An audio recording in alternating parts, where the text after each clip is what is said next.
উপজেলা নির্বাচনের প্রচারণার আরো খবর জানবো। ঝিনাইদহ থেকে সরাসরি যোগ দিচ্ছেন আমাদের সহকর্মী সাদ্দাম হোসেন। সাদ্দাম।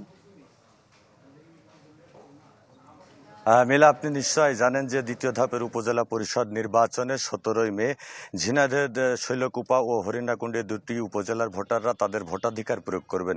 শেষ সময় প্রার্থীরা ভোটারদের দ্বারে দ্বারে যাচ্ছেন এবং দিচ্ছেন নানান প্রতিশ্রুতি। তো আমার সাথে একজন প্রার্থী রয়েছেন, জনাব শামীম হোসেন মোল্লা। তিনি কিন্তু উপজেলা চেয়ারম্যান পদে প্রতিদ্বন্দ্বিতা করছেন। আমরা যদি তার সাথে একটু কথা বলার চেষ্টা করি, আসলে এই উপজেলার মানুষ আপনাকে কেন ভোট দিবেন এবং আপনি জয়ের ব্যাপারে কতটুকু আশাবাদী? আমি চ্যানেল 24-কে ধন্যবাদ জানাই সাংবাদিক বন্ধুদের। আমি 2014 সালে এই উপজেলা পরিষদের ভাইস চেয়ারম্যানের দায়িত্ব পালন করেছি। সেই অদ্যাবধি থেকে শৈলকুপার জনগণের সাথে মিলেমিশে তরুণদের নিয়ে আমি শৈলকুপার সমস্ত প্রান্তে। দর্শক, উপজেলা নির্বাচনের খবর জানাচ্ছিলেন ঝিনাইদহ থেকে সহকর্মী সাদ্দাম হোসেন।